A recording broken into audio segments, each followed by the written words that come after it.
दोस्तों नमस्कार, राजेंद्र द्विवेदी आंकड़ों का अन्ना में आज फिर मैं आपके सामने उपस्थित हूँ। पिछले काफी दिनों से मैं चूंकि देश के कई लोकसभा क्षेत्रों में दौरे पर था, इससे आपसे रूबरू नहीं हो पाया। 2024 का लोकसभा चुनाव अन्य चुनावों से अलग है। इसमें न कोई इशू है, न कोई मुद्दा है, न मतदाताओं में उत्साह है।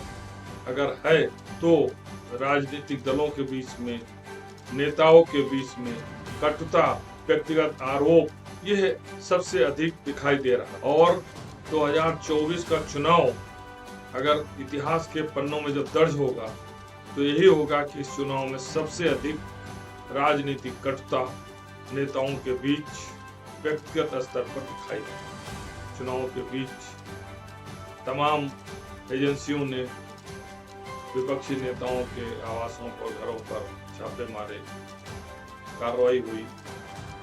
दो मुख्यमंत्री जेल भेजे गए और व्यक्तिगत स्तर पर बिलो द बेल्ट जो बड़े नेताओं को शोभा नहीं देती है, आरोप लगाए गए। जातीय और धार्मिक उन्माद पैदा करने के लिए सीधे सीधे हिंदू मुस्लिम की बातें उठी।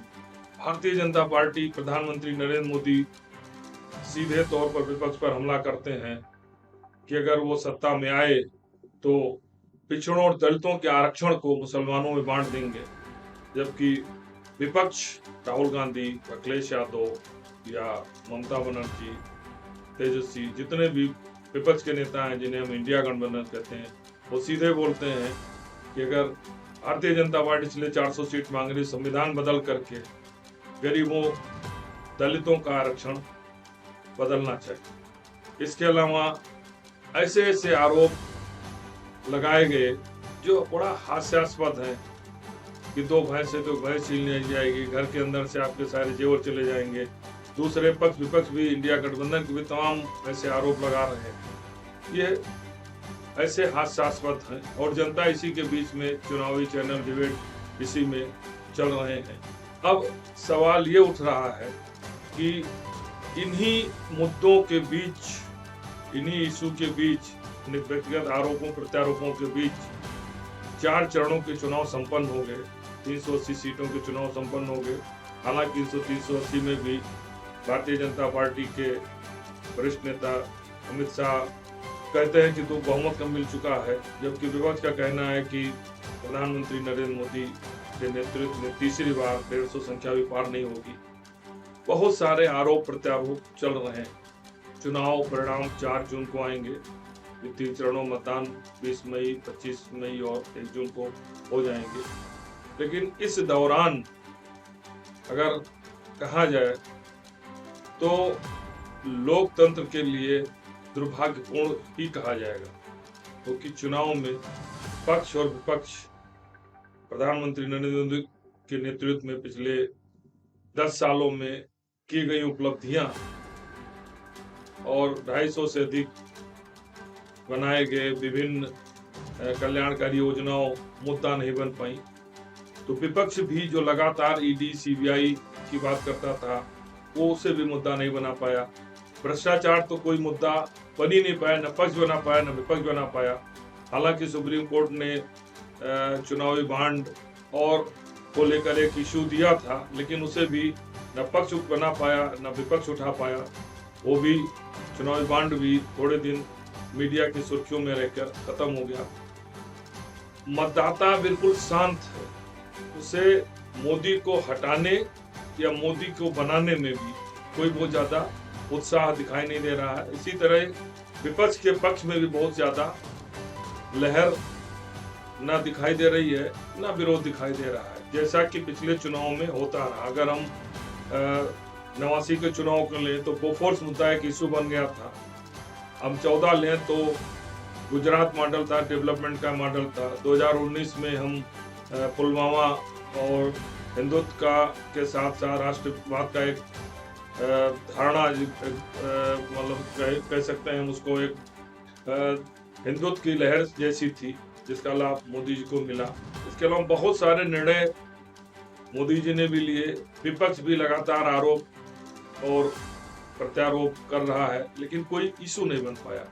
इशू न बनने के कारण मतदाता भी बहुत खामोश है, जिसका परिणाम यह है कि पूरा चुनाव जात, धर्म, भाषा, कल्चर और 5% प्रत्याशी को लेकर आसपास सिमट गया। मैं अपना एक अनुभव, एक जो मेरा डाटा का एनालिसिस है, मैंने कई राज्यों का दौरा करने के बाद सारा डाटा, विभिन्न जाति धर्म राज्यों के समीकरण को देखते हुए जो मैंने एक अपना आकलन निकाला है, जो एक औसत, उसमें मैंने ये देखा है एवरेज कि 35% ऐसा है जो प्रधानमंत्री नरेंद्र मोदी को किसी भी हालत में सत्ता से हटाना चाहता है।